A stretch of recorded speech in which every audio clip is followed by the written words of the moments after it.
بالله من شرور ومن سيئات أعمالنا من يهده الله فلا مضل له ومن يضلل فلا هادي له وأشهد أن لا إله إلا الله وحده لا شريك له وأشهد أن محمدا عبده ورسوله اللهم صل وسلم وبارك على محمد وعلى آله وصحبه وسلم تسليما كثيرا سبحانك لا علم لنا إلا ما علمتنا إنك أنت العليم الحكيم رب اشرح لي صدري ويسر لي أمري واحلل عقدة من لساني يفقهوا قولي لا حول ولا قوة إلا بالله العلي العظيم قال الله تبارك وتعالى في كتابه الكريم أعوذ بالله من الشيطان الرجيم قل اللهم مالك الملك تؤتي الملك من تشاء وتعز من تشاء وتذل من تشاء بيدك الخير إنك على كل شيء قدير صدق الله العظيم. Bapak Ibu jemaah yang dimuliakan Allah Subhanahu wa taala. Alhamdulillah wa syukurillah. Kembali sama-sama kita panjatkan puja dan puji syukur kepada Allah Subhanahu wa taala yang telah melimpahkan nikmat-Nya yang sangat banyak kepada kita semua. Khususnya nikmat iman, nikmat Islam, nikmat yang wajib kita pertahankan sampai akhir hayat kita. Karena Allah mengatakan inna dina indallahil Islam, sungguhnya agama yang diridhai oleh Allah, yang diakui oleh Allah hanyalah agama Islam. Maka barang siapa yang mencari-cari agama selain Islam, wa may yabtaghi ghairal islami dina falan yuqbala minhu, maka niscaya sekali-kali tidak akan diterima, sekali-kali tidak akan diterima. Wa huwa fil akhirati minal khasirin, dan dia di akhirat termasuk dalam golongan orang-orang yang sangat-sangat rugi, kata Allah. Jemaah yang dimuliakan Allah Subhanahu wa taala,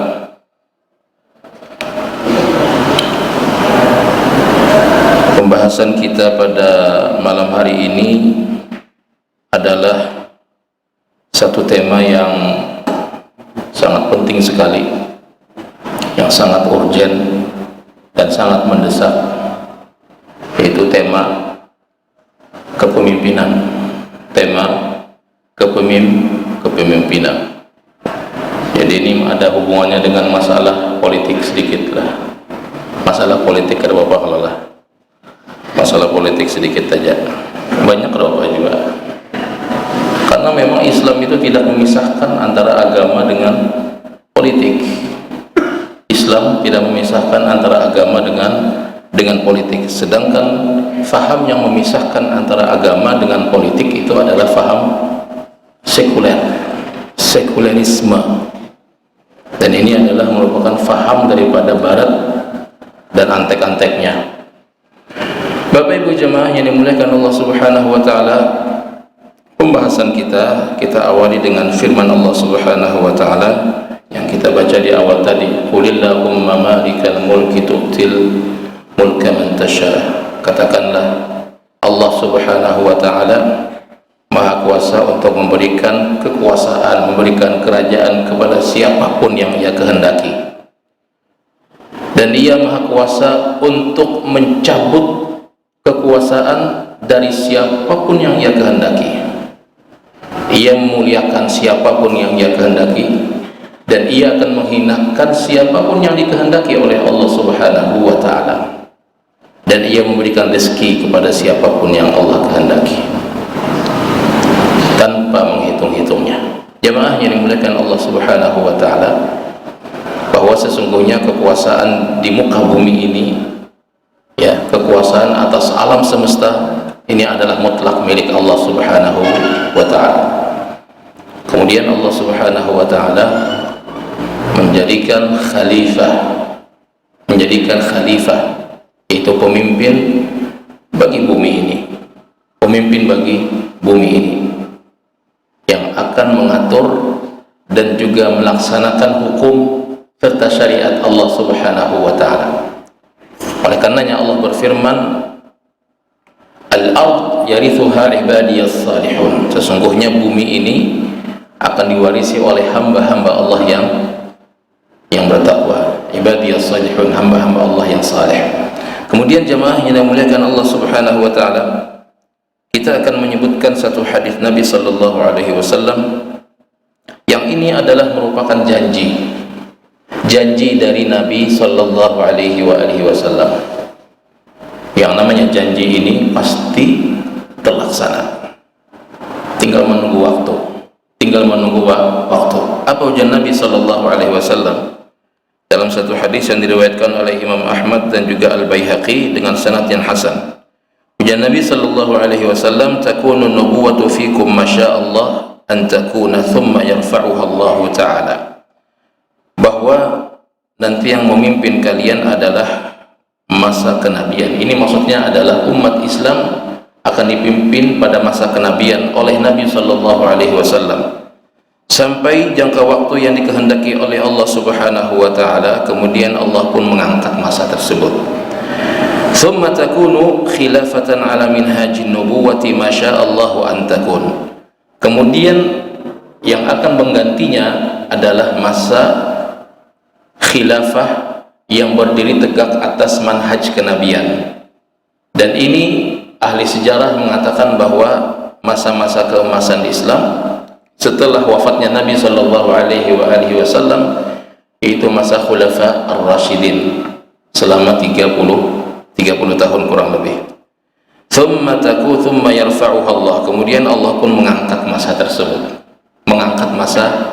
tersebut, dan berakhirlah masa khulafa ar-rasyidin. Thumma takunu mulkan 'addan, kemudian berikutnya ada masa yang berikutnya setelah itu, yaitu masa raja-raja yang menggigit. Di sini disifatkan dengan kata 'addan. 'Addan di sini maksudnya adalah menggigit syariat. Kalimat 'addan itu dalam bahasanya artinya menggigit, maksudnya menggigit dengan menggunakan geraham. Ini biasanya adalah merupakan sebuah istilah yang digunakan untuk berpegang teguh kepada sunnah Nabi sallallahu alaihi wasallam, seperti sabda Rasulullah sallallahu alaihi wasallam, alaikum bisunnati wa sunnatil khulafa ar-rasyidin al-mahdiyyin min ba'di addu 'alaiha bin nawajid. Hendaknya kalian berpegang terhadap sunnahku dan juga sunnah para khalifah yang diberikan petunjuk setelah aku, kata Nabi sallallahu alaihi wasallam. Kemudian Nabi perintahkan abdu, gigitlah, bin nawajid, dengan gigi geraham kalian. Maksudnya yang digigit adalah sunnah Nabi. Sekalipun pada masa ini, masa raja-raja yang menggigit ini tidak lagi seperti pada masa-masa Nabi dan juga masa-masa khulafa ar-rasyidin, ya, yang kita kenal diawali dengan masa Bani Umayyah, yang diawali oleh pemimpinnya adalah Khalifah atau Amirul Mukminin Muawiyah bin Abi Sufyan. Kemudian yang terakhir adalah pada masa kekhalifahan atau dinasti Turki Utsmani yang runtuh pada tahun 1924. Jadi dalam jangka waktu sekitar kurang lebih 13 abad lebih. Ini adalah masa-masa mulkan 'addan. Oleh karenanya orang-orang barat mereka sangat antipati dan juga alergi dengan huruf 13, angka 13, ya. Jadi mereka mengatakan angka 13 itu adalah angka yang sial. Mungkin pian pernah melihat ada sebuah gedung di Jakarta yang di liftnya itu tidak ada angka 13, ya. Jadi habis 12 loncat ke 14. Itu adalah alergi dengan angka 13. Mereka menganggap angka 13 itu adalah angka sial. Ternyata sejarahnya adalah orang barat, ya, orang barat sangat trauma dengan angka 13. Ternyata angka 13 itu adalah 13 abad selama kepemimpinan kaum muslimin di muka bumi ini.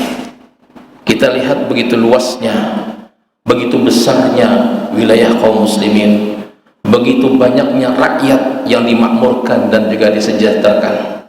Karena ini adalah sifat daripada kepemimpinan Islam dan juga kaum muslimin. Ketika masuk dalam satu wilayah, maka ia akan mensejahterakan dan juga memakmurkan rakyatnya.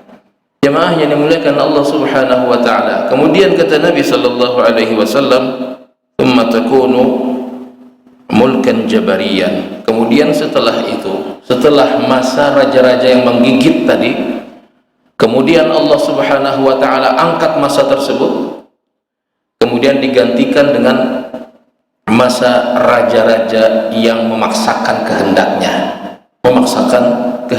mulkan jabariyan, atau diktator. Dan ini para ahli ilmu, khususnya yang ada di zaman sekarang ini, mengatakan bahwa sesungguhnya masa itu adalah selepas runtuhnya kekhalifahan ataupun dinasti keislaman, dinasti Islam yang terakhir, yaitu Turki Utsmani pada tahun 1924 sampai zaman kita sekarang ini, di mana kita melihat kehidupan kaum muslimin tanpa ada yang mengayominya, ya, khususnya di sisi agamanya, di sisi akidahnya, di sisi keyakinannya kepada Allah Subhanahu wa taala. Tidak ada yang mengayomi, tidak ada yang melindungi, tidak ada yang membela, sehingga kita melihat dan juga menyaksikan ada sekelompok kaum muslimin yang merupakan minoritas di satu negara, maka mereka menjadi bulan-bulanan daripada kelompok mayoritas di negara tersebut. Dan itu terjadi di segala zaman selepas, ya, runtuhnya kekhalifahan Turki Utsmani yang terakhir pada tahun 1924. Jemaah yang dimuliakan Allah Subhanahu wa taala. Kemudian, nah ini yang sangat penting sekali. Kemudian Allah pun mengangkat masa tersebut. Allah pun mengangkat masa tersebut, dan Allah menggantikan kembali. Apa kata Nabi sallallahu alaihi wasallam? "Tsumma takunu khilafah ala minhajin nubuwah." Kemudian akan kembali masa keemasan Islam tersebut, masa di mana ketika Nabi sallallahu alaihi wasallam dan juga para sahabat hidup. Nah, ini kapan terjadi? Wallahu a'lam. Yang jelas setelah masa mulkan jabariyah tersebut, setelah dia angkat masa raja-raja ataupun penguasa-penguasa diktator tersebut, maka Allah Subhanahu wa taala akan kembali memberikan kekuasaan tersebut kepada kaum muslimin. Jemaah yang dimuliakan Allah Subhanahu wa taala. Jadi sekarang kita berada di fase yang keempat, yang disebutkan oleh Nabi sallallahu alaihi wasallam.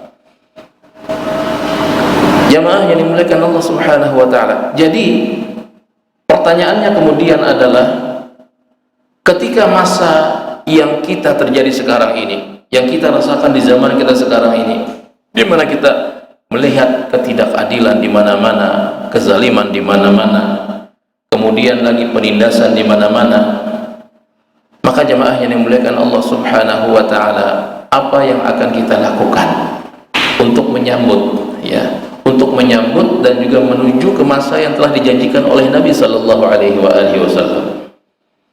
Setiap kali Nabi sallallahu alaihi wasallam memberitakan kepada sahabat-sahabat beliau tentang sesuatu yang akan terjadi di masa yang akan datang, maka sahabat-sahabat Nabi sallallahu alaihi wasallam berlomba-lomba untuk merealisasikan janji Rasulullah sallallahu alaihi wasallam tersebut. Ketika Nabi sallallahu alaihi wasallam mengatakan, la taftahunna al-Qustantiniyah fala ni'mal amir wa amiruha wa la ni'mal jayshu dzalikal jaysh. Sungguh kalian akan membuka Konstantinopel, ya, Konstantinopel, pusat kekuasaan daripada Romawi Timur yang terbesar pada ketika itu. Imperium, salah satu kota terbesar pada masa Imperium Romawi Timur pada ketika itu. Kata Nabi sallallahu alaihi wasallam, la taftahunna al-Qustantiniyah, sungguh kalian akan membuka.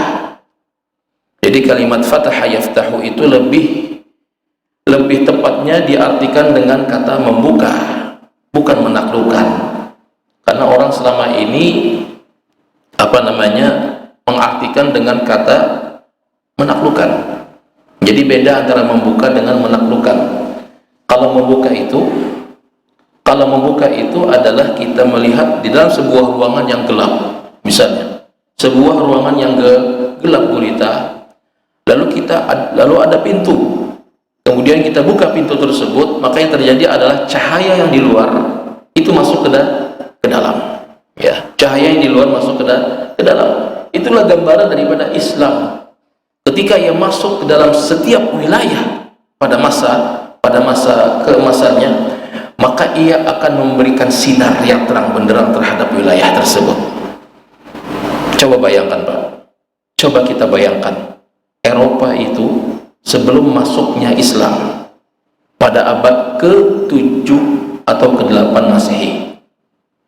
Eropa itu sangat gelap, baik itu dari sisi kehidupannya, baik itu dari sisi karakter dan juga perilaku daripada rakyatnya pada ketika itu. Ini luar biasa, sangat terpuruk sekali, sangat gelap gulita sekali. Bahkan jamaah yang dimuliakan Allah Subhanahu wa taala, bangsa Eropa itu sebelum Islam masuk ke sana, itu lewat Spanyol, ya, Spanyol pada abad ke-7 Masehi, itu mereka tidak pernah mengenal yang namanya budaya mandi. Tidak pernah mengenal yang namanya budaya mandi. Jadi apa? Jadi mereka kada mandi. Mereka hanya mandi setahun cuma 2 kali saja. Setahun 2 kali, subhanallah. Dia mandi berapa kali sehari, Pak? Sehari berapa kali mandi? Sekali atau 2 kali? Paling kada 2 kali sekali mandi. Amun kada mandi sehari aja misalnya, kayak apa rasanya awak? Rasa bagatah awak. Rasa bagatah, berbau dan lain sebagainya. Nah, itulah orang-orang Eropa pada ketika itu. Ini saking terpuruknya.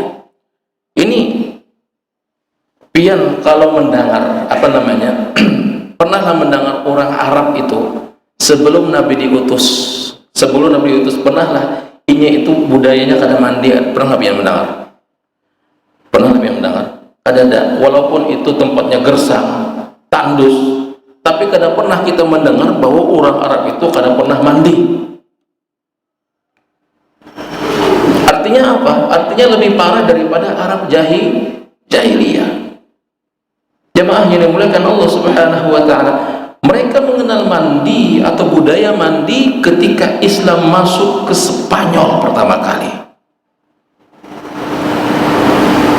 Di situ disifatkan salah seorang rajanya. Ini ada seorang penulis dari Inggris, ya. Dia menulis sebuah buku, ya. Judulnya adalah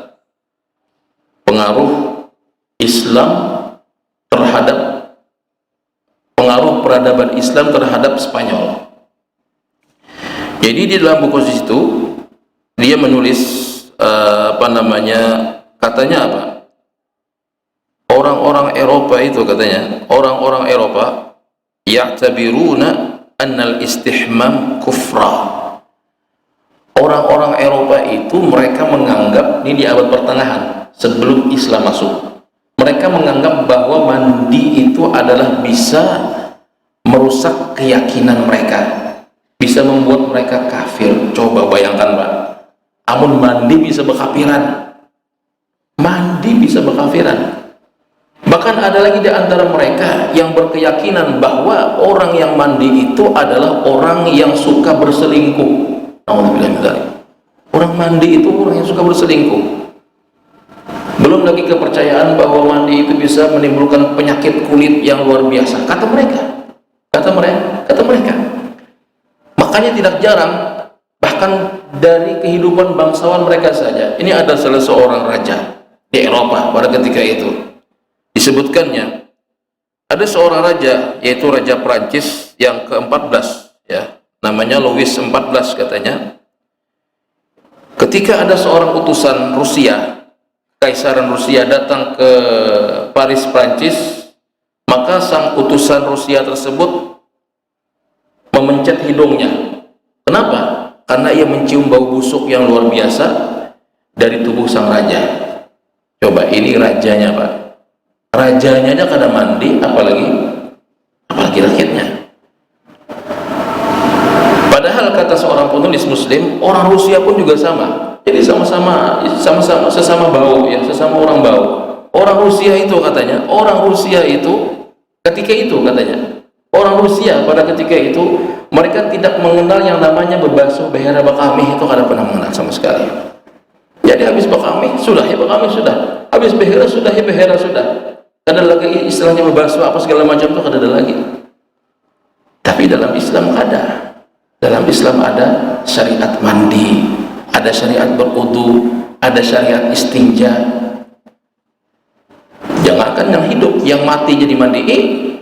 Ya Allah, orang mati jadi mandi, apalagi orang yang hidup. Bahkan Nabi Shallallahu Alaihi Wasallam pernah menganalogkan sholat dengan mandi.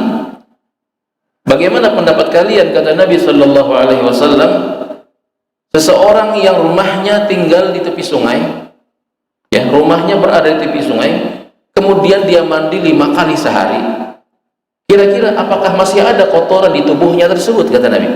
Maka jawab sahabat Nabi Shallallahu Alaihi Wasallam, tidak ya Rasulullah, tentu dia akan bersih. Maka kata Nabi Shallallahu Alaihi Wasallam, begitulah perumpamaan orang yang melaksanakan sholat 5 waktu. Jadi bangsa Eropa itu mereka tidak mengenal mandi kecuali sampai Islam masuk ke sana memperkenalkan tata cara mandi terhadap mereka. Bahkan untuk urusan keramas saja mereka tidak mengenal sama sekali, kecuali hanya pada abad ke-18, di pertengahan 18 Masehi. Ia memperkenalkan keramas, ya. Ini kita berkisah sejarah aja lah malam ini, sebelum kita memasuki kepada tema yang inti. Jadi sebelum mereka mengenal keramas, ya, keramas dengan sampo, itu adalah siapa yang memperkenalkan pertama kali? Yang memperkenalkan pertama kali adalah Sheikh Din Muhammad Bath, yang disebut dengan dalam bahasa Arab Syaikhuddin, namanya Syaikhuddin. Orang barat menyebut Sakedin Muhammad, gelarnya Bath. Makanya tempat mandi itu atau kamar mandi dalam bahasa Inggris disebut dengan bathroom. Itu gelar daripada Muhammad Bath. Dia orang Bangladesh, Pak. Orang Bangladesh. Ketika penjajah Inggris masuk ke Bangladesh, maka dia hijrah ke Inggris. Kemudian di sana dia memperkenalkan tata cara keramas dengan sampo. Maka pian lihat orang-orang bangsawan Inggris pada ketika itu yang laki-lakinya, yang sering kita lihat di di gambar-gambar mereka yang terlihat gagah, rambutnya seperti tebal-tebal, rambutnya berbulat-bulat itu rambutnya kan. Itu katanya jangan disangka bahwa itu tidak ada apa-apanya di sana. Itu rambut mereka itu penuh dengan kutu. Kenapa? Karena tidak pernah keramas sama sekali. Nah, ketika Syaikhuddin ini masuk ke sana, dialah yang pertama kali memperkenalkan cara mandi dengan keramas tersebut. Subhanallah. Makanya salah seorang sejarawan Prancis, ya, dia mengatakan bahwa kami, katanya, orang-orang barat ini sangat berterima kasih dengan kaum muslimin yang telah mengajarkan kepada kami tata cara hidup yang baik. Subhanallah. Jadi orang barat itu tidak ada apa-apanya sama sekali tanpa Islam. Jamaah yang dimuliakan Allah Subhanahu wa taala. Bahkan salah seorang ahli sejarah juga, profesor doktor dari Spanyol, ya, ahli sejarah, dia mengatakan, rupanya dia baru sadar, Spanyol katanya Spanyol itu tidak pernah menjadi bangsa besar ketika ia bergabung dengan Uni Eropa sekarang ini, katanya. Tidak ada apa-apanya Spanyol itu sekarang. Namun Spanyol, katanya, pernah menjadi bangsa yang besar ketika ia hidup bersama Islam. Ketika hidup bersama Islam. Berapa tahun, Pak? 750 tahun Islam di sana. Spanyol, Portugal, kemudian Prancis bagian selatan, itu adalah merupakan wilayah kekuasaan kaum muslimin pada ketika itu selama 7,5 abad. Coba ya, 7,5 abad. Itulah masa-masa keemasan Spanyol. Masa-masa Spanyol memiliki peradaban yang besar yang disegani oleh dunia manapun pada ketika itu. Ini orang kafir yang mengatakan seperti ini, dan sekarang Turki sudah menyadarinya lewat Recep Tayyip Erdogan, menyadari bahwa sesungguhnya Turki tidak pernah menjadi bangsa besar ketika ia berubah haluan menjadi sekuler sekarang. Ya, sejak runtuhnya kekhalifahan Turki Utsmani, Turki terus terpuruk dari sisi kehidupan perekonomiannya, dari sisi kehidupan sosialnya terpuruk luar biasa.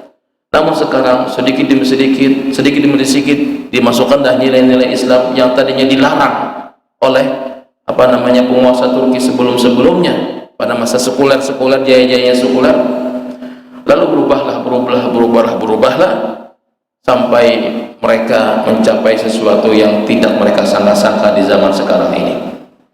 Dan pada tahun 2024 atau 2025 itu Erdogan itu mencanangkan bahwa Turki akan menjadi masuk 3 negara besar dari sisi kekuatan militer. 3 negara besar. Subhanallah. Jadi luar biasa. Jadi ketika Turki itu jaya ketika bersama Islam. Turki itu pernah jaya menguasai bumi, 2/3 bumi, ya, ketika ia bersama Islam. Kalau bersama Islam berarti bersama syariat Islam, bersama Al-Quran, bersama sunnah Nabi Sallallahu Alaihi Wasallam. Inilah jamaah yang dimuliakan Allah Subhanahu Wa Taala. Kita tidaklah bernostalgia sekedar bernostalgia saja, tidak. Tapi kita harus mempersiapkan generasi-generasi yang akan datang, yang akan menyambut peradaban-peradaban besar yang dijanjikan oleh Nabi Sallallahu Alaihi Wasallam. Karena ini adalah janji Nabi Sallallahu Alaihi Wasallam, dan Nabi tidaklah mengatakan atas dasar hawa nafsu beliau, wa ma yantiqu 'anil hawa in huwa illa wahyu yuha. Sesungguhnya itu hanyalah wahyu dari Allah Subhanahu wa Ta'ala. Jemaah yang dimuliakan, dan bukan hanya satu hadis saja, banyak ada hadis yang lain yang berbicara tentang masalah masa depan daripada kehidupan bumi ini di tangan kaum muslimin. Bahkan tadi Ustaz Insinyur siapa tadi yang namanya, bahwa beberapa peneliti barat yang objektif ya, mereka memprediksikan bahwa sesungguhnya masa depan bumi atau dunia ini berada di tangan Islam dan juga kaum muslimin. Maka jemaah yang dimuliakan Allah Subhanahu wa Ta'ala, kalau Allah berfirman seperti itu, la yastakhlifannahum fil ard, Allah janjikan orang-orang beriman dan beramal saleh bahwa mereka akan diberikan kekuasaan. Kemudian Nabi Sallallahu Alaihi Wasallam menjanjikan bahwa sesungguhnya kaum muslimin akan menggenggam kekuasaan di akhir zaman. Kemudian para peneliti barat ya, yang ahli profesor doktor tersebut, mereka mengungkapkan juga seperti itu sama. Subhanallah. Artinya apa? Artinya ini bukan masalah yang sepele, bukan masalah yang istilahnya diragukan, oh ada mungkin misalnya, tidak. Tapi ini adalah sesuatu yang harus kita anggap serius dan harus kita ikut andil bagian dalam merealisasikan janji Nabi Sallallahu Alaihi Wasallam, sebagaimana halnya sahabat-sahabat dahulu ketika Rasulullah Sallallahu Alaihi Wasallam menjanjikan itu, maka mereka berlomba-lomba untuk menyambut janji Nabi Sallallahu Alaihi Wasallam dengan merealisasikannya, sekalipun tidak terrealisasi pada ketika masa hidup mereka, seperti Abu Ayyub Al-Ansari radhiyallahu taala anhu yang kubur Sidin berada di samping benteng Konstantinopel, ya. Kenapa? Ini Abu Ayyub Al-Ansari, coba bayangkan Pak, sahabat Nabi sallallahu alaihi wasallam pada masa kepemimpinan Yazid bin Muawiyah. Yazid bin Muawiyah berjihad di jalan Allah Subhanahu wa taala untuk merebut dan juga meruntuhkan benteng Konstantinopel yang dijanjikan oleh Nabi sallallahu alaihi wasallam. Kenapa? Karena untuk mengambil fadilah keutamaan yang diucapkan oleh Nabi, sebaik-baik pemimpin adalah pemimpinnya dan juga sebaik-baik pasukan adalah pasukannya. Subhanallah, sampai seperti itu. Apakah ketika itu benteng tersebut bisa ditaklukkan oleh kaum muslimin? Ternyata tidak. Ternyata sekian ratus tahun kemudian, yaitu pada masa kepemimpinan Khalifah Muhammad Al-Fatih atau Muhammad II, atau Muhammad II pada masa Turki Utsmani, barulah benteng tersebut bisa ditaklukkan oleh kaum muslimin. Jamaah yang dimuliakan Allah Subhanahu wa taala, maka oleh karenanya hendaknya kita sedini mungkin ya, tidak berlambat-lambat untuk mempersiapkan generasi kita, ya, karena ini sangatlah penting sekali. Maka jamaah yang dimuliakan Allah Subhanahu wa taala, untuk mempersiapkan generasi tersebut, Nabi sallallahu alaihi wasallam, ya, Nabi sallallahu alaihi wasallam selama 23 tahun semenjak beliau diangkat oleh Allah Subhanahu wa taala sebagai nabi dan juga rasul, sampai beliau wafat, maka sesungguhnya Nabi sallallahu alaihi wasallam bukan hanya seorang nabi, bukan hanya seorang rasul utusan Allah Subhanahu wa taala, namun beliau adalah merupakan seorang pemimpin. Dan bukan hanya sebagai seorang pemimpin, jamaah yang dimuliakan Allah Subhanahu wa taala, namun Nabi sallallahu alaihi wasallam adalah orang yang berhasil sukses mencetak para pemimpin. Berhasil dan sukses mencetak para pemimpin. Bagaimana jamaah yang dimuliakan Allah Subhanahu wa taala? Dalam satu kitab yang ditulis oleh Dr. Munir bin Muhammad Al-Ghadban rahimahullahu taala, beliau menulis satu kitab yang berjudul Al-Qiyadah Tarbiyah Al-Qiyadiyah, pendidikan kepemimpinan. Karena beliau ini ahli sejarah Nabi, sirah nabawiyah, maka otomatis segala hal yang berhubungan dengan pendidikan kepemimpinan pasti dihubungkan dengan bagaimana Nabi sallallahu alaihi wasallam membina generasi sahabat radhiyallahu taala anhum ajma'in. Jamaah yang dimuliakan Allah Subhanahu wa taala, sebelum kita memasuki tema ini, nah ini cukup baru mukadimahnya, kita ini berbicara baru mukadimahnya saja. Sebelum kita memasuki ke tema yang sesungguhnya, maka ada satu data yang perlu kita ketahui. Pertanyaan daripada data tersebut adalah, berapakah jumlah sahabat Nabi sallallahu alaihi wasallam? Jumlah sahabat Nabi sallallahu alaihi wasallam, ya, ini termasuk yang berjumpa dengan Nabi satu kali, ya, yang berjumpa dengan Nabi seminggu sekali, sebulan sekali, setiap hari, yang mulazamah dengan Nabi sallallahu alaihi wasallam, dan yang seumur hidupnya sekali misalnya. Ini termasuk, ya. Ini para ulama berbeda pendapat. Ada yang mengatakan 114.000, ada yang mengatakan 120.000. Ya, yang jelas lebih dari 100.000. Jamaah yang dimuliakan Allah Subhanahu wa taala. Dari 100.000 lebih ini, sepeninggal Nabi sallallahu alaihi wasallam, kata beliau, ya, ini setelah beliau menelaah beberapa kitab sejarah yang berhubungan dengan kepemimpinan Nabi sallallahu alaihi wasallam dan juga para sahabat. Apa kata beliau? Sepeninggal Nabi sallallahu alaihi wasallam, dari 120.000 ini ada 2.000 orang sahabat Nabi sallallahu alaihi wasallam yang menjadi pemimpin besar, ya, yang menjadi pemimpin besar. Dan 2000 inilah yang menyebar ke seluruh penjuru wilayah-wilayah kaum muslimin. Kemudian ia mengkader orang-orang yang akan menggantinya, sehingga kita lihat bagaimanakah asar dan juga pengaruh daripada 2000 pemimpin yang dicetak oleh Nabi Sallallahu Alaihi Wasallam, berkuasa atas bumi, membumikan Islam, membumikan syariat Islam di lebih 2/3 wilayah bumi pada ketika itu. 2/3 lebih bumi, wilayah bumi, bukan main-main.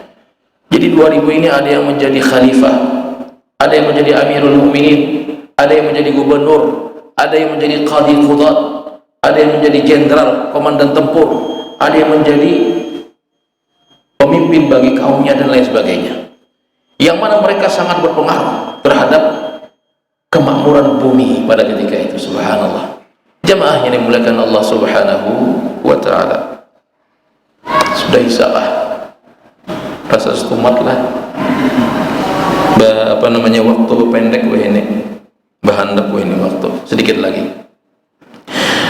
2000 orang sahabat Nabi Sallallahu Alaihi Wasallam menjadi pemimpin. Ini bukan pemimpin yang kaleng-kaleng, Pak, ya, seperti yang ada pada hari ini. Ini pemimpin yang luar biasa, yang memberikan pengaruh yang luar biasa dengan wilayah kekuasaan yang sangat besar. Bayangkan, Pak, bayangkan 22 negara sekarang. Pada masa sahabat, yang terakhir memimpin yaitu Muawiyah bin Abi Sufyan. Itu ada 22 negara sekarang wilayahnya, luas wilayahnya. Kemudian pada masa Bani Abbasiyah melebar lagi menjadi 47 negara sekarang. Kemudian pada masa Turki Utsmani melebar lagi sekian sampai 50 negara lebih kalau sekarang dihitung. Ini subhanallah, luar biasa. Inilah yarithuha ibadiyas salihun. Bumi Allah wariskan kepada hamba-hambanya yang saleh. Jamaah yang dimuliakan Allah Subhanahu wa ta'ala, dalam kurun waktu 23 tahun, 13 tahun di Mekah, kemudian 10 tahun sampai 11 tahun di Madinah. Itu adalah waktu bagi Nabi Sallallahu Alaihi Wasallam untuk menempa pemimpin tersebut, untuk mendidik pemimpin tersebut. Di mana tempatnya? Di mana tempatnya? Di Mekah, 13 tahun di Mekah, dan juga 10 tahun di kota Madinah.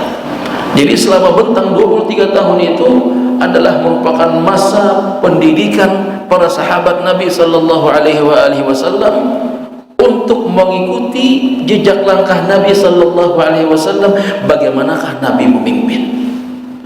Maka segala tindak tanduk Nabi, segala ucapan-ucapan Nabi, segala kebijakan-kebijakan Nabi yang dilihat secara langsung, yang didengar secara langsung oleh sahabat-sahabat Nabi Sallallahu Alaihi Wasallam, itulah yang menjadi modal mereka menjadi pemimpin di masa depan. Jemaah yang dimuliakan Allah Subhanahu wa ta'ala, sehingga pada masa kekhalifahan Khulafa ar-Rasyidin ini pemimpin hebat yang luar biasa ini sangat banyak sekali, ya. Pemimpin hebat yang luar biasa, topnya luar biasa, pada masa itu sangatlah banyak sekali.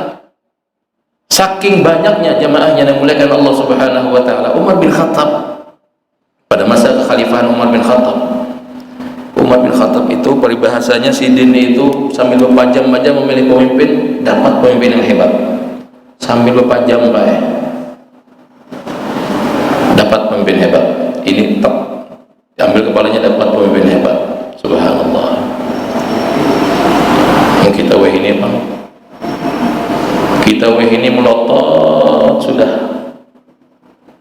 tetap aja hasilnya kayak nukar kucing dalam karung, ya. Kalau pernah satu ketika seorang gubernur Khalifah Umar bernama Syarahbil rahimahullah ta'ala dipecat oleh Umar. Maka sang gubernur mengatakan kepada Khalifah Umar, wahai Khalifah, wahai Amirul Mukminin, apakah disebabkan karena khianat yang telah aku perbuat.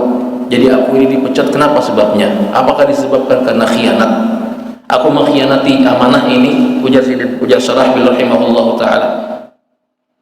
Ini seorang tabi'in, bukan seorang sahabat, seorang tabi'in. Maka apa jawaban Umar? Tidak, kata Umar, bukan masalah khianat terhadap amanah, tidak. Tapi sesungguhnya aku melihat ada orang yang lebih banyak amalnya dan lebih kuat amalnya daripada engkau. Subhanallah. Ini saking banyaknya. Ini hebat, pemimpin hebat, Syarahbil rahimahullahu ta'ala. Seorang pemimpin, seorang gubernur wilayah pada ketika itu, yang memimpin dengan penuh keadilan, dengan penuh ketakwaan kepada Allah Subhanahu wa ta'ala, dipecat oleh Umar bin Khattab. Dipecatnya bukan meraga sidin itu kada amanah, tidak. Bukan meraga kada jujur, tidak. Tapi ujar Umar bin Khattab, karena sesungguhnya aku ada melihat ada orang yang lebih kuat amalnya daripada engkau.